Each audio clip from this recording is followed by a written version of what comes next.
વાત એ છે કે મૌન્ય સ્થિતિ જેટલી લાંબી છે, એ મૌન્યની સ્થિતિ જેટલી લાંબી છે એનો સમય પૂરો થાય, પણ એ મૌન્યની સ્થિતિને પૂરો કરવાનો સમય જો આવતો હોય 70 ની જગ્યાએ 1 માં પતી જતો હોય, 70 સુધી ના દોડવું હોય તો એ જ્ઞાન છે. અને 70 થી પણ વધતું જાય, 70 માં પણ 35 થયા ફરી 70, 60 થયા ફરી 70, 69 થયા ફરી 70, આ પણ વધારતું જાય અજ્ઞાન. એટલે મૌન્યનો ક્રમ, મૌન્ય સ્થિતિનો ક્રમ 70 પોડાપોડીનો કદાચ પૂરો થાય તો કદાચ અજ્ઞાનનો ક્રમ તો પૂરો ન થાય.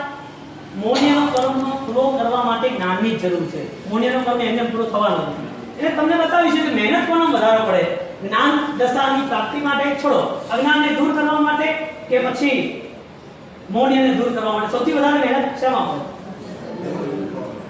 વિચારવું પડે. આપણે કાલે વાત વિચારશું. સૌથી વધારે સમય શેમાં જાય? સૌથી વધારે સમય શેમાં ગયો? મૌન્ય સ્થિતિનો સમય વધારે ગયો કે અજ્ઞાનનો સમય વધારે ગયો? આમ બે પેરેલલ ચાલે છે, પણ તમને આસ્તે રહીને બે જુદા પાડવા છે. અજ્ઞાનનો અનંત કાળ ગયો. કેટલો? જીવ નિકોલમાં હતો ને ત્યારથી લઈને હજી સુધી અને હજી અનંત કાળ જતો રહેશે જો અત્યારે તૈયારી નહીં કરી દો. એટલે પહેલું સ્ટેપ, કેટલો સમય અજ્ઞાનનો ગયો? અનંતનો કાળ ગયો. બરોબર. અને મૌન્યનો કર્મ કેટલો ગયો? એ એની સંખ્યા બતાવી નાની 70 પોડા કરી સાંભળો તો મૌનની લિમિટ છે, અજ્ઞાનની લિમિટ નથી બતાવી. તો પહેલી મહેનત શેની કરવાની? મોહ ત્યાગની કે અજ્ઞાનની? હવે બીજી વાત, મોહ ત્યાગ કરવો એટલે શું?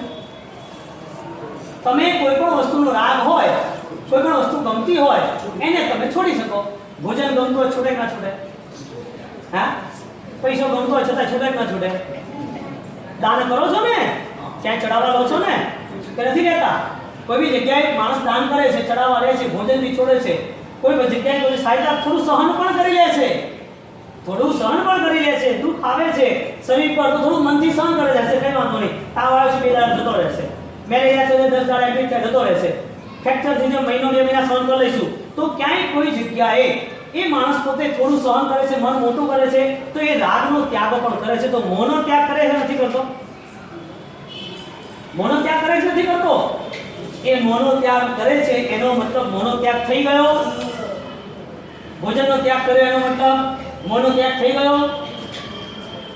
દાનનો ત્યાગ કર્યો, પૈસાનો ત્યાગ કર્યો એનો મતલબ મોહનો ત્યાગ થઈ ગયો. આપણે વસ્તુ નથી ગણતા, ભોજન પૈસો આપણે ગણતા નથી.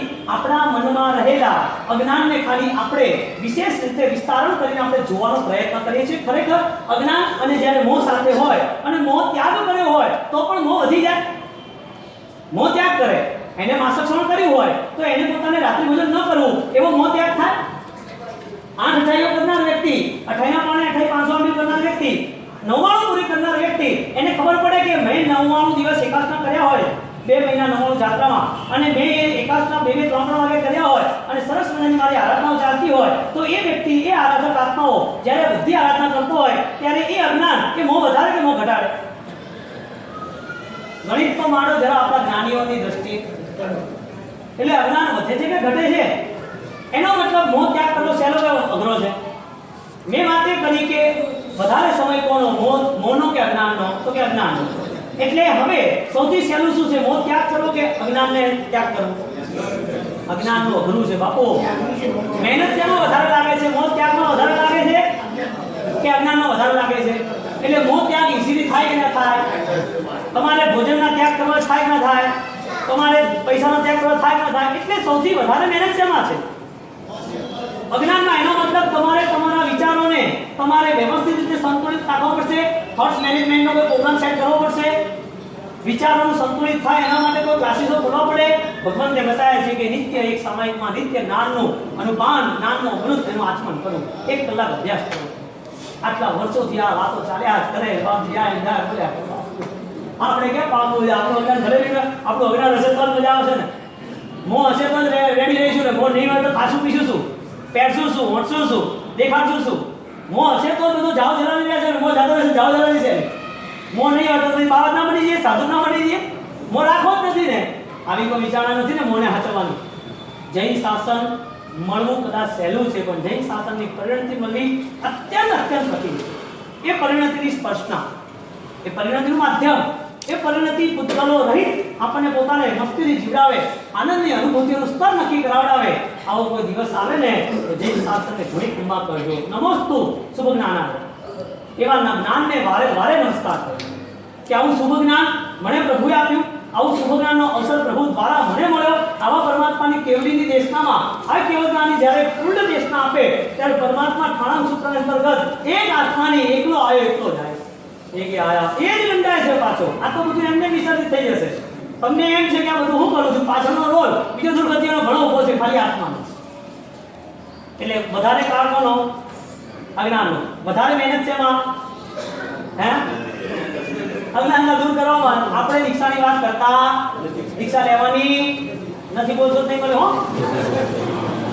અંતે છોડ્યા વગર છૂટકો જ નથી. ગમે તેટલા ચમરબંધી હો તમે, ગમે તેટલા ખેલાડી હો તમે, જીન શાસન મળ્યું છે તો એ આત્મા ઉદ્ધાર કર્યા વગર છૂટકો જ નથી.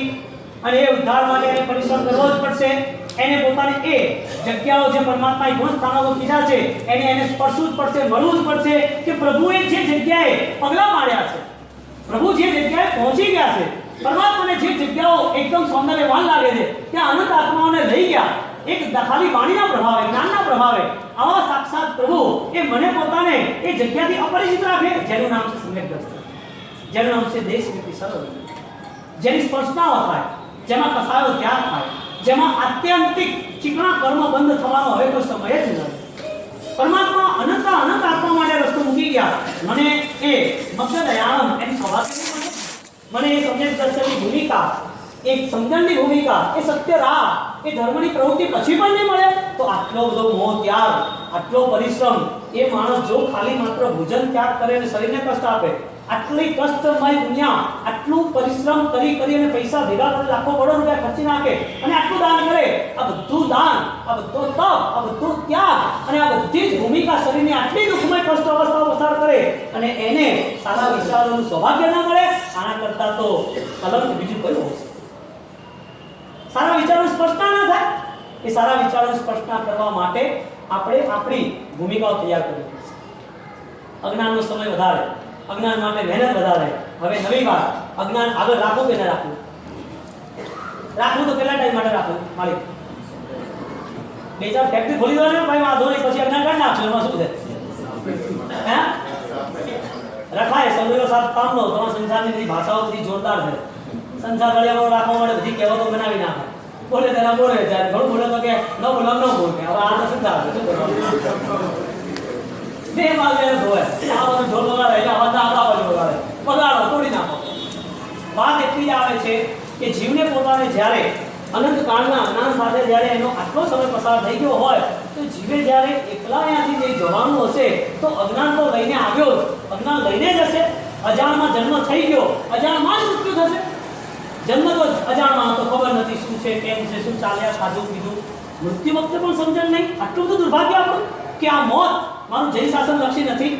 મિથ્યાત્વના ઘરથી તો જન્મ થયો, સમ્યક દર્શન વગર મૃત્યુ ના થવું. મૃત્યુ થાય તો જંતીના પરિણામ સાથે જ થાય. મૃત્યુ હોય તો મૃત્યુ દેહનું છે, આત્માનું છે જ નહીં. અજર અમર નિરાકાર નિરંજન એવો મારો આત્મા એ અનંત જ્ઞાન સહિત છે. તો મારા જ્ઞાન સહિત જ મારો આત્મા તાજો મારો છે, નવી ગતિ હોય અહીંથી આગળ વધે.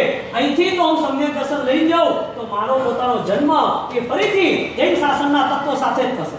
જૈન શાસનની ગરિમાઓ સાથે જ મારું જીવન શરૂ થશે. નવો જન્મ થશે ત્યારે અપરિચિત નહીં હોય. આપણો જન્મ કેવો થયો?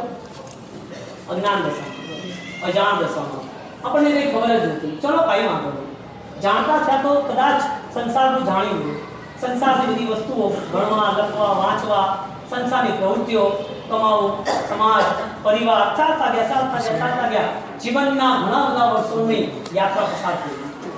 જીવનના 50, 60, 70, 80 વર્ષની યાત્રા પસાર થઈ ગઈ માત્ર ને માત્ર અજાણપણામાં. ચલો હવે એક દિવસની શરૂઆત કરીએ, જે દિવસ એ આપણા આત્માના જાણપણાનો, જે આપણા માટે ઉપકારી અને કલ્યાણકારી હોય એવો દિવસ ઉપસે કરો. મિત્ર સ્વરૂપે કોણ ઉદાસ કેવી રીતે સમજણ ક્યાંથી મળશે? ક્યાંથી મળશે? હા એવું કંઈ થાય? કોઈ ચોપડી આપણે ભણી હોય ના ચડતું હોય, ચોપડીનું ફાડીને સાત થઈ જાય બધું આવડી જાય થાય? કેમ? ઓછી મહેનતે બધું થઈ જતું તો સારું એમ. તમારે તો આવી મહેનત તમારે ભણવું છે. અજ્ઞાન માટે ચિત્તા મહેનત કરવી પડે, કઠિન પરિશ્રમ કરવો પડે. એ અજ્ઞાન માટે તમારે 1 કલાક આપવું જ પડે. એ અજ્ઞાન માટે જ્યારે મહેનત નથી થતી એનો મતલબ ક્રિયાની જે મહેનત થાય છે એ માત્ર ચોપડીનું સાફ કરીને ખાવાની વાત છે. ચોપડીનું સાફ કરી ખાવાની વાત છે, ચોપડીનું સાફ કરી ખાઈ જાવ તો બધું આવડી જાય. એક ક્રિયા કરો એટલે અજ્ઞાન જતું રહે. કેમ? ક્રિયાઓથી અજ્ઞાન ના જાય, અનુષ્ઠાનો આદરો તો અજ્ઞાન ના જાય. સારું ના લાગે? આટલો બધો મોહ ઉભો હોય તો આનંદ ના આવે. આમ જોરદાર કામ કરી, જોરદાર ક્રિયાઓથી જોરદાર અનુષ્ઠાન થયા, મજા ના આવે? એક 2-4 કલાક ભક્તિ કરો તો એટલે એ જ કરવાનું. એ તો કહું છું, આ જ કરવાનું, બીજું કંઈ કરવાનું નહીં એમ. વર્ષો સુધી એક 2 કલાક પ્રભુ ભક્તિ કરી રાખો, વર્ષો સુધી એક તપસ્યા કરી રાખો, વર્ષો સુધી એક તીર્થયાત્રા કરી રાખો, વર્ષો સુધી એક અમારી જોડે આવતા કરી રાખો. કઈ આત્માના ઉદ્ધાર માટે અજ્ઞાન દૂર થાય એના માટે 1 કલાક વાંચવાનું કામ જ નહીં. સરળ રસ્તો છે. એટલે તમે વિચાર કરો, ગોળી સરળતાથી વાગે કાઢવી હોય તો સરળતાથી નીકળી જાય? હે? ઓપરેશન કરવા પડે છે ને ભાઈ, અને માણસ ન મરે ત્યાં સુધી તૈયારી રાખવી પડે છે ને. આટલું બધું અજ્ઞાન અંદર ઘૂસી ગયું હોય, તમે કોઈ સરળતાથી નીકળી જાય? આટલી 2-4 ભક્તિથી જતી રહે? કેટલા કાળથી આ ભક્તિ દ્રવ્ય ભક્તિ ચાલે છે? કેટલા ટાઈમથી આ ક્રિયાઓનું જોર ચાલે છે? કેટલા ટાઈમથી આપણે અનુષ્ઠાનમાં રહ્યા પછી પણ એ સંસારનો છલોછલ પરિશ્રમ, સંસારનો બધો છલોછલ ઝેરનો ભાવ એ ઓછો થતો નથી. આ બધા 20 અનુષ્ઠાનો સંસારની પ્રક્રિયાઓને નવા સંસાર તરફ લઈ જાય છે.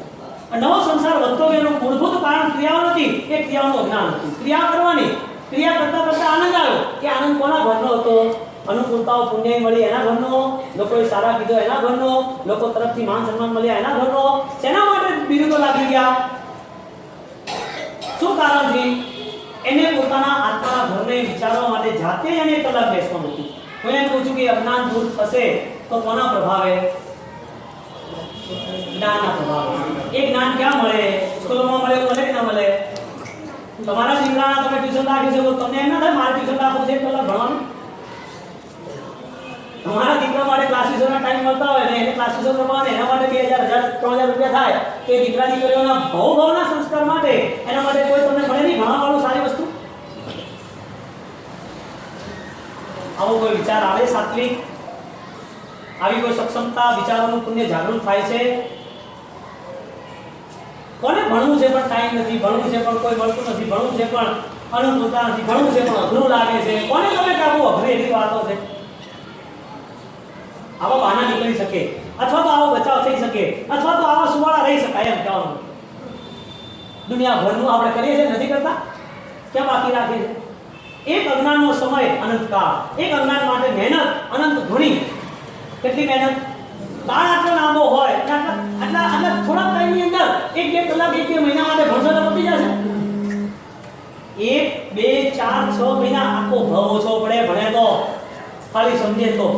અને તમે એમ કહો કે અનંત કાળ કરોડો અબજો ભવો, એના બધા જીવોના એ બધા રાગ અને વિરાગ અને દ્વેષના બધા રાગ અને રોષના બધા જ એ બધા ભાવો ખાલી આટલા 1, 2, 5 ભાવની અંદર પૂરા થઈ જાય? શક્યતા છે કે આ 1 ભાવની અંદર પૂરું થઈ ગયું બને? શક્ય લાગે છે? નથી શક્યતા. આપણી પાસે એવો કોઈ તીવ્ર પરિણામ નથી, એવી કોઈ સોલિડ તાકાત, એવો કોઈ પાવર નથી કે જેના કારણે આપણા વિચારોમાં જડમૂળથી પરિવર્તન થાય. વારે વારે બધો જ મોહ ખેંચી જાય છે, એ બધો રાગ ખેંચી જાય છે. આ તારે કરવું જ પડશે, આ નહીં કરે તો નહીં ચાલે ચેનલ નો, આ નહીં કરે તો તારી પોતાની જીત નહીં થાય. તું કોણ પણ તારા અહંને જીતવા વાળો છે? તારી પાસે છે શું તો જેના કારણે તું જય શાસનને હારી જાય છે? અને તારા જેવા કેટલા ખેલાડીઓ એ દફન થઈ ગયા, કેટલા સ્મશાનમાં બળી ગયા, પડવાના છે. એ જીવને પોતાને જ્યારે આ પુત્રના ભાવથી વિસર્જિત થવાની ઈચ્છા થશે ત્યારે એનામાં એક નવી શરૂઆત થશે, એક નવું પુષ્પ ખીલશે, એક સુગંધિત અને મનોહર એવી ક્રાંતિ પ્રગટ થશે. અને એ શરૂઆત આપણે સ્વાધ્યાય દ્વારા કરવાની છે. અને એ સ્વાધ્યાય આપણે જ્યાં સુધી આપણા આત્મલક્ષી નહીં બને ત્યાં સુધી એ પણ સ્વાધ્યાય છે ને તમારો વેચાણ માટે રહેશે, એટલે કોઈને સલાહ સૂચનાઓ માટે રહેશે. એ સ્વાધ્યાય થતા પણ નિંદાનો પરિણામ રહેશે. અને આ કારણ કે તમારી સમજણ વધી ને એ આત્મા માટે ના વધી, બીજાના દોષ માટે. સમજણ વધી એ બુદ્ધિનું કારણ હતું, ધર્મ એ શ્રદ્ધાનું કારણ. તો જીવને જ્યારે પોતાના અધ્યાત્મ તરફ જ્યારે પ્રવેશ કરવાનો આવે ત્યારે કેટલો ઠરેલ, શાંત, શીતળ, કેટલો પરિવર્તનમાં આવે, એ કેટલો નમ્ર અને ગંભીર બની જાય. આવું તો કંઈ આવે તો પછી જેટલી ધર્મ પ્રવૃત્તિ થઈ એમાં અનંત કાળ સુધી સાથ પોતે આપ્યો હોય તો માત્ર અજ્ઞાન. અનંત ઘણી જો કોઈક મહેનત કરવી હોય, ઘણો બધો સમય અને ઘણી બધી શક્તિ જો કોઈક લગાડવી હોય તો ક્રિયા સાથે અજ્ઞાન તોડવા માટે, એટલે કે જ્ઞાનની શક્તિ લગાડવાની.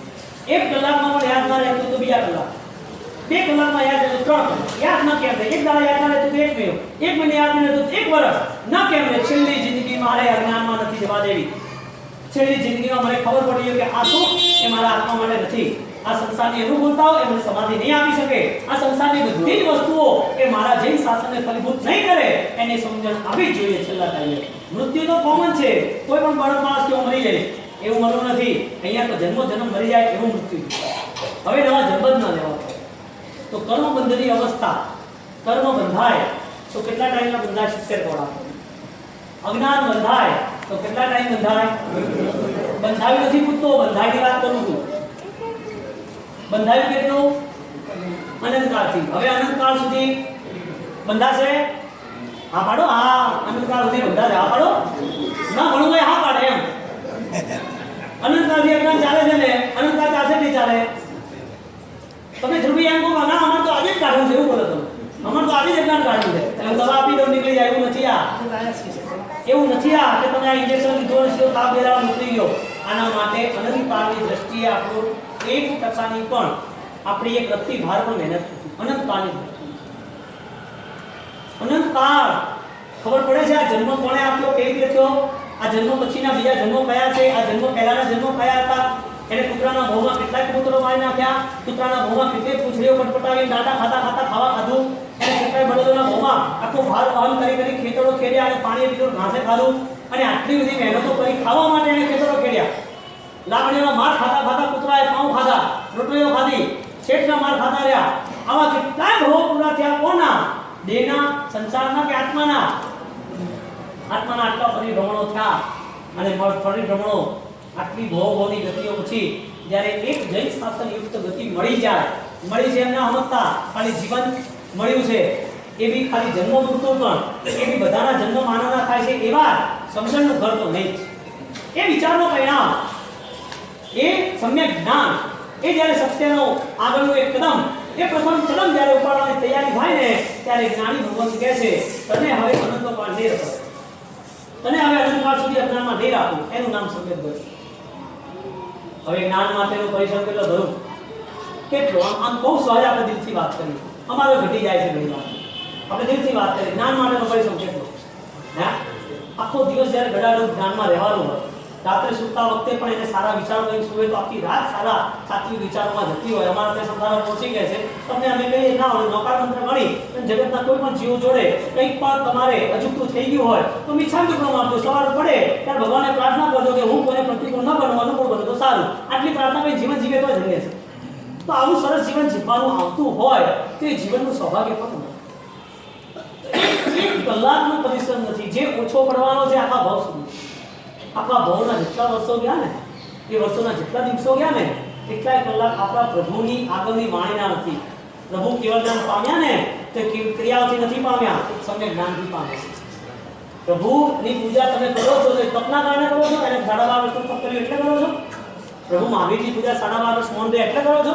પ્રભુ મહાવીર દેવ એ પોતે રાજવી પરિવારમાંથી હતા અને રાજા મહારાજા રાજકુમાર હતા, એને છોડ્યું ત્યાગ કર્યું એટલે કરો છો. એને સંયમી બન્યા, દીક્ષાર્થી બન્યા એટલે પૂજા કરો છો.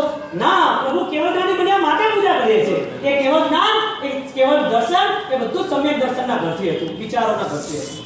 એને વિચારો રાજકુમારના ભાવમાં મારા ના જોઈએ, ત્યાગ કર્યો, પરિણામે તો સંયમી બનવા. સંયમી નથી બનવું, સંયમના ભાવોને તો પ્રગટ કરી.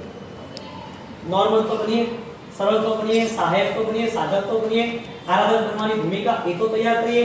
મૃત્યુ હવે મારે કોઈ પણ પડે આવે તો માને પોતાને સ્વાગત કરતા આવે. દુઃખી થઈ જવાનું. દુઃખી કોણ થાય છે? જે અજ્ઞાન સાથે નવા ભૂમાં જવાનું છે, દુઃખી થાય છે. જેને પછી દુઃખી ના થવું હોય એને અત્યારે શરૂઆત કરવી પડશે. અને આ શરૂઆત કરનાર વ્યક્તિ એ ખરેખર જે શાસનને પામી છે. સરસ આરાધનાનું જીવન અને એ જીવનને આપણે ધન્ય બનીએ એ મંગલ કામના 13 નવકાર